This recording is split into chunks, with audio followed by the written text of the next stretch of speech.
Hello, welcome to can English. आज 30 अप्रैल 2020 है और मेरे सामने है आज का द हिंदू न्यूज़पेपर। जैसे कि आप देख सकते हैं, ये इसका फ्रंट पेज है और आइए आपको ले चलते हैं इसके एडिटोरियल पेज पर। ये इसका एडिटोरियल पेज है जिस पर 4 आर्टिकल आपको दिखाई दे रहे हैं।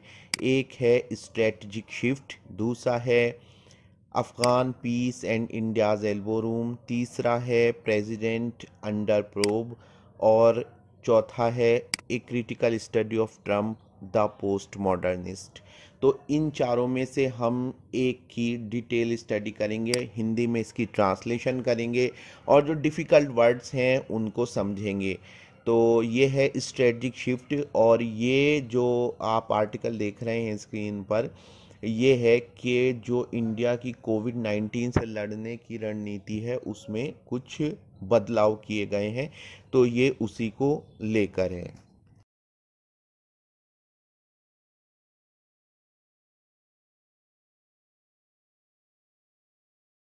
तो जो आज का एडिटोरियल आर्टिकल है वो है स्ट्रेटजिक शिफ्ट, और स्ट्रेटजिक शिफ्ट का मतलब है रणनीति में बदलाव, यानी किसी समस्या या परेशानी से जो निपटने का अब तक हमारा तरीका था उसमें हमने कुछ बदलाव किए हैं। वो क्या है?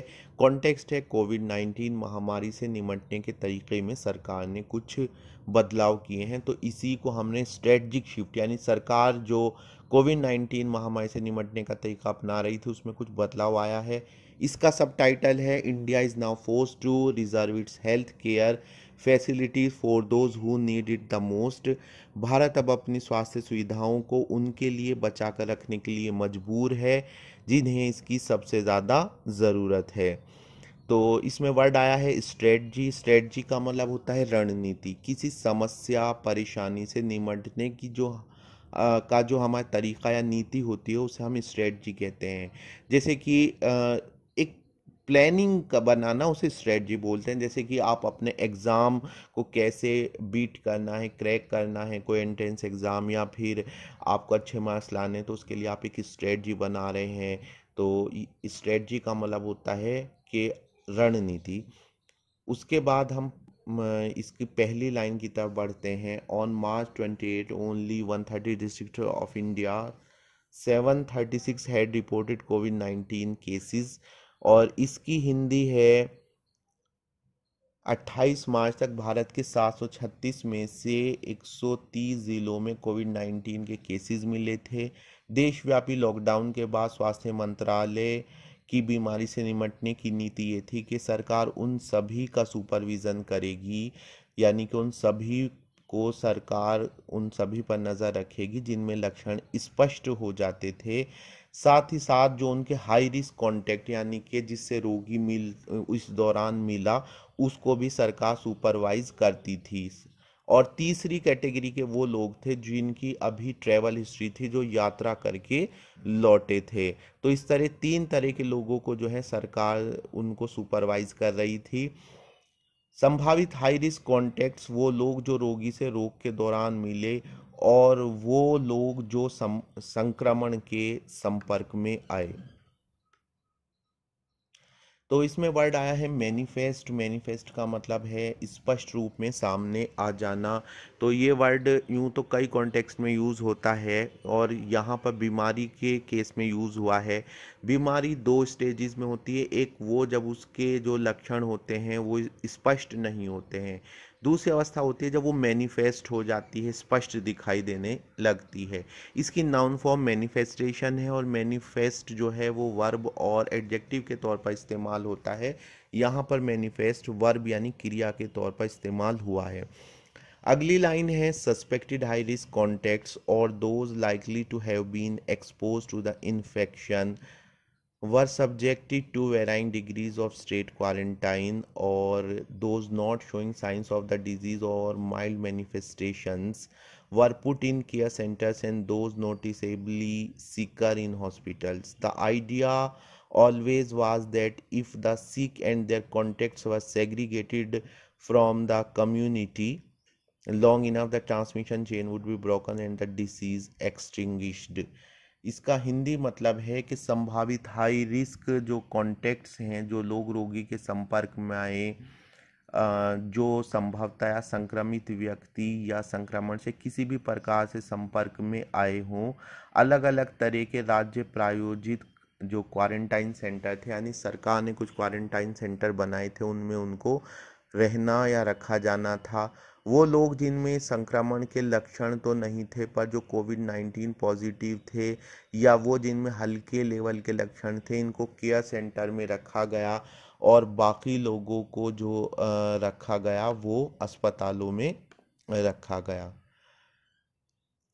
इसके बाद हम चलते हैं। As April ends the number of affected districts stands at 401 and confirmed cases have risen by 1000 a day, यानी पर डे। इसका जो हिंदी मतलब है वो है कि ये जो हमने क्वारंटाइन सेंटर में हम उनको रखते थे, इसके पीछे विचार था कि अगर रोगियों उसके संपर्क में आए लोगों को पर्याप्त समय तक समुदाय से दूर रखा जाएगा, यानी कि कम्युनिटी से, लोग बागों से दूर रखा जाएगा, तो संक्रमण की चेन टूट जाएगी और बीमारी समाप्त हो जाएगी।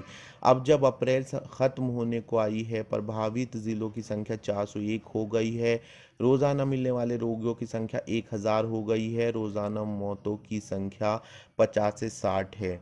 इसके जो कठिन शब्द हैं उनमें एक्सपोज है। जब हम कहते हैं कि जब दो चीज़ों, दो आदमियों या एक वस्तु और एक आदमी के बीच में कोई आड़ ना हो, रुकावट ना हो, तो हम कहते हैं कि ये इससे एक्सपोज हो गया है। जैसे कि आप कहते हैं कि जैसा सनलाइट आ रही है, तो अगर आप कमरे में हैं तो आप पर धूप नहीं पड़ रही है, तो कहेंगे कि आप सनलाइट से एक्सपोज नहीं हो। इसी तरह यहाँ पे अगर किसी भी तरह से आप बीमारी के से एक्सपोज हो गए, यानी कि आप बीमार के संपर्क में आए हों, या फिर किसी भी तरह से आपने उसके कपड़े को टच किया हो या कैसे भी, और ख़तरा यह है कि आप बीमारी से शायद एक्सपोज हो गए हो। माइल्ड का मतलब तीव्रता में कमी या हल्का होता है। ये कई केसेस में यूज़ होता है, रोग के केसेस में भी, और ये 3 डिग्री में होता है। माइल्ड का मतलब तीव्रता में कम, मॉडरेट का मतलब ना बहुत ज़्यादा ना बहुत कम, और सीवियर का मतलब होता है बहुत ज़्यादा, तीव्रता में ज़्यादा। नोटिसेबली का मतलब साफ दिखाई देने वाला, और सेग्रीगेट का मतलब पृथक करना, अलग करना, और एक्सटिंग्विश का मतलब होता है बुझा देना या ख़त्म करना। The health ministry has not explained what happened, what prompted this relative relaxation. However, anecdotal evidence suggests doctors and healthcare workers have been disproportionately vulnerable to the infection, and a single case leads to entire hospitals being shut down. तो इसको हिंदी में पढ़ते हैं। स्वास्थ्य मंत्रालय ने इस बात को स्पष्ट नहीं किया है कि किस वजह से ये जो रिलेटिव चेंजेस किए गए हैं वो आए। प्रॉम्प्ट का मतलब है कि किस बात ने इस बात को प्रेरित किया है। पर हाँ, इतना ज़रूरी, हाउएवर का यूज़ देखिए आप, हम इसको ऐसा अनुवाद कर रहे हैं, पर हाँ इतना ज़रूर है कि एनिक्डोटल एविडेंस, यानी अप्रमाणिक स्रोतों के आधार पर यह कहा जा सकता है कि डॉक्टर्स और स्वास्थ्य कर्मी बिना किसी हिसाब से, यानी कि कोई हम उसका कोई पैटर्न नहीं देख रहे हैं, कहीं बहुत ज़्यादा कहीं बहुत कम है, संक्रमण के प्रभाव में आते जा रहे हैं, और एक अकेले केस की वजह से सारा हॉस्पिटल जो है वो बंद करना पड़ता है। प्रॉम्प्ट का मतलब जैसे मैंने बताया किसी कार्य का प्रेरक बनना होता है। एनिक्डोटल एविडेंस, ये एनिक्डोट वर्ड से बना है, उसका मतलब कहानी होता है, और इसका मतलब होता है सुनी सुनाई बातों के आधार पर। वल्नरेबल का मतलब है जिस तक पहुंच बनाई जा सके, और डिस्प्रोपोर्शनेटली का मतलब होता है बिना किसी तालमेल किए। वल्नरेबल का जो मतलब हुआ मैंने बताया, जिस तक पहुंच बनाई जा सके, यानी हम कह सकते हैं कि बीमारी इस तक पहुंच सकती है, तो हम कहेंगे this person is vulnerable to the disease. इसी तरह हम कहते हैं कि भाई ये जो पक्षी है ये बहुत कम रह गए हैं, अब इनकी संख्या बहुत कम रह गई, तो उसके लिए हम वर्ड यूज़ कर सकते हैं कि दिस बर्ड और this species of the bird is vulnerable to extinction, यानी ये विलुप्त होने की इसकी संभावना है, वल्नरेबल है ये, यानी एक्सटिंक्शन इस तक पहुंच सकता है। डिस्प्रोपोर्शनेटली का मतलब मैंने बताया आपको कि आउट ऑफ प्रपोर्शन कोई नहीं है, दो चीज़ों के बीच में कोई अनुपात नहीं है, बिना तालमेल के।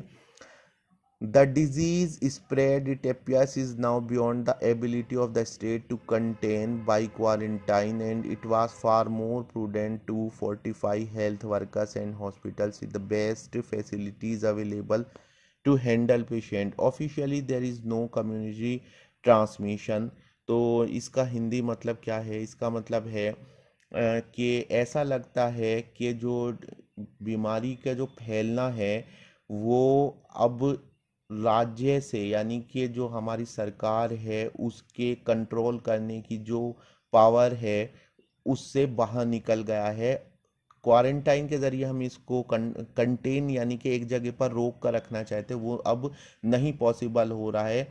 और अब ये it was far more prudent, ये ज़्यादा बुद्धिमत्ता भरा था, टू फोर्टिफाई हेल्थ वर्कर्स यानी स्वास्थ्य कर्मियों को मजबूत करना और हॉस्पिटल्स को मजबूत करना। कैसे? उनको बेस्ट फैसिलिटीज़ अवेलेबल कराकर पेशेंट्स को हैंडल करने के लिए। ऑफिशियली आधिकारिक रूप से कोई कम्युनिटी ट्रांसमिशन अभी इंडिया में नहीं है, पर जिस स्तर पर केसेस मिल रहे हैं इससे ज़्यादा फर्क नहीं पड़ता है, does not practically matter. Gujarat, Maharashtra, Madhya Pradesh and Delhi are powering the spread of cases. ये जो 4 स्टेट हैं, ये जो हैं जो डिजीज़ के फैलने की को है ना, ये बहुत एक तरह से हम इसको पावर दे रहे हैं, यानी इसको बढ़ावा दे रहे हैं, इनकी वजह से फैल रही है। And only consistent declines here can. और अगर हम देखें कि यहाँ पर लगातार जो है कमी आई केसेस में, तभी हम कह सकते हैं कि महामारी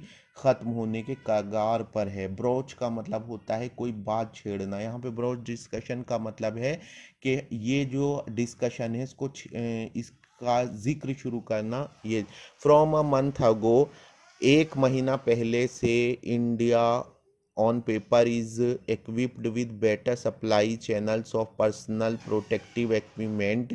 इंडिया अगर कागज़ों में देखा जाए तो काफ़ी अच्छे सप्लाई चैनल्स इंडिया के पास हैं।